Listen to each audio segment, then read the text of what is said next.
j'ai commencé quand j'étais au lycée. Je créais déjà des énigmes mathématiques dans mon lycée pour un club de jeux maths à l'époque et où on affichait les énigmes dans tout le lycée et puis après les autres essayaient de le résoudre. Et mon premier livre d'énigmes qui est coécrit avec un de mes profs de maths de l'époque date de 2002. Et voilà, et depuis ce temps-là, je fais partie d'associations de jeux mathématiques. On organise des salons, des festivals, notamment le salon des jeux mathématiques qui a lieu tous les ans à Paris fin mai. Et puis voilà, différents événements. Et donc j'ai appris à faire de la vulgarisation sur des stands, voilà, sur des choses comme ça. Après, j'ai débarqué sur Internet il y a un peu plus de 10 ans maintenant. J'ai commencé d'abord à créer un site Micmath où je faisais d'abord des cours écrits, des articles, des choses comme ça. Et puis la chaîne en elle-même, elle est arrivée il y a 5-6 ans maintenant. Donc c'est venu vraiment après, quoi. Ça faisait déjà un moment. Et en fait, sur ma chaîne, ce que je fais, c'est que j'explique des choses que j'expliquais d'abord déjà avant sur des stands. Donc, parce que c'est toujours troublant quand on fait des vidéos, parce qu'on s'adresse à une caméra, on n'a pas le public face à soi. Et donc on ne sait pas vraiment à quel moment est-ce qu'il faut détailler quelque chose parce que les gens ne vont pas comprendre. Et donc le fait d'avoir déjà fait ça devant du public, on sait déjà un peu les réactions types qu'on peut avoir, les choses où les gens ont tendance à bloquer ou pas. Et donc c'est une expérience qui pour moi est vraiment essentielle pour pouvoir expliquer bien et pour pouvoir faire des vidéos accessibles au grand public. Parce que quand on est spécialiste d'un sujet, c'est souvent assez difficile de se mettre à la place de ceux qui ne le connaissent pas. Donc ça c'est vraiment important pour moi d'avoir un contact avec le public dans ce genre de contexte. Souvent on pense que les mathématiques c'est une discipline très précise, très rigoureuse dans laquelle justement il faut savoir très précisément de quoi on parle, alors qu'en fait quand on commence à rentrer précisément dans les mathématiques et profondément dans les mathématiques, eh bien on se rend compte que justement le but des mathématiques c'est de généraliser le plus possible et donc d'avoir d'une certaine manière les énoncés les plus flous possibles dans un certain sens, de manière à pouvoir englober la réalité la plus large possible. Rien que les nombres, pour donner un exemple très concret, si je dis 3 plus 5 égale 8, je suis en train de ne pas savoir de quoi je parle. Est-ce que je suis en train de dire 3 pommes plus 5 pommes égale 8 pommes? Est-ce que je suis en train de dire 3 doigts plus 5 doigts égale 8 doigts? Oui, c'est bon, je l'ai fait comme il faut. Le simple fait d'utiliser les nombres, qui sont des objets abstraits, qui peuvent compter n'importe quoi, on ne sait pas de quoi on parle. Donc c'est déjà la première étape. Et puis alors cette première étape, elle peut paraître un peu banale parce que tout le monde est habitué aux nombres.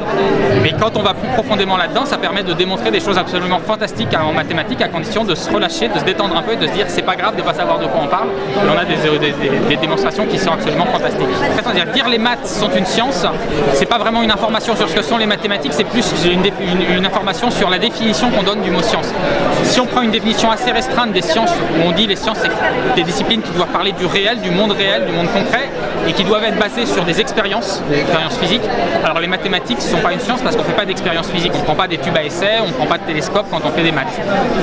Par contre, les mathématiques ont quelque chose d'une science dans le sens où on utilise le raisonnement logique, on utilise des raisonnements déductifs, et où on va vraiment chercher à avoir des raisonnements rigoureux pour, à partir d'un point A, arriver à une conclusion, voilà, et une conclusion qui va être clairement déduite à partir des prémices qu'on se sera données. Donc voilà, moi j'aime bien dire que les maths sont une science. Il y a des gens qui disent non, les maths sont pas une science, mais en fait c'est pas très grave. Ça change pas ce que sont les maths de les mettre ou pas dans les sciences. Je suis pas d'accord, c'est quand on dit que les maths sont uniquement un outil pour les autres sciences, parce que les mathématiques ont vraiment un intérêt pour elles-mêmes. Il y a des tas de mathématiques qui n'ont aucune utilité pour les autres sciences, mais c'est juste passionnant pour soi, et puis on fait des découvertes qui sont vraiment intéressantes pour elles-mêmes. Et voilà, quand on découvre certaines figures géométriques qu'on ne retrouve pas du tout dans la nature, mais qui sont passionnantes dans les mathématiques, ou certaines structures algébriques, encore une fois, ça peut être des choses plus ou moins abstraites, plus ou moins concrètes. Mais voilà, il y a des choses qui sont vraiment intéressantes en elles-mêmes, qui n'ont pas d'application, qui peut-être en auront un jour, mais qui n'en ont pas pour l'instant. Mais c'est comme quand en astronomie, on va prendre un télescope, on va regarder quelque chose, un astre lointain, une très belle nébuleuse, une très belle galaxie.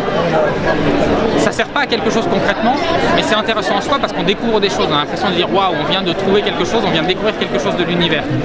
Mais en maths, c'est pareil. Des fois, on découvre certaines structures, certaines figures géométriques, certaines choses qui sont passionnantes en elles-mêmes. On se dit, ça va pas être utile, mais ça vaut le coup d'étudier les mathématiques pour découvrir ça et pour le frisson que ça procure. Déjà, c'est un très chouette festival. Je suis déjà venu ici l'année dernière. Ils m'ont invité pour la première édition et ils m'ont fait le plaisir de me réinviter pour la deuxième. Et ça s'était tellement bien passé l'année dernière. C'était tellement prometteur ce festival qui était tout juste naissant, mais déjà il y avait une super ambiance avec une super équipe et puis on rencontre les autres vidéastes et puis voilà, on a le contact ici là, avec le Café des Sciences, avec d'une manière générale toutes les conventions, c'est toujours un moyen de rencontrer tous les gens qu'on connaît sur internet et qu'on se connaît mais sans se voir.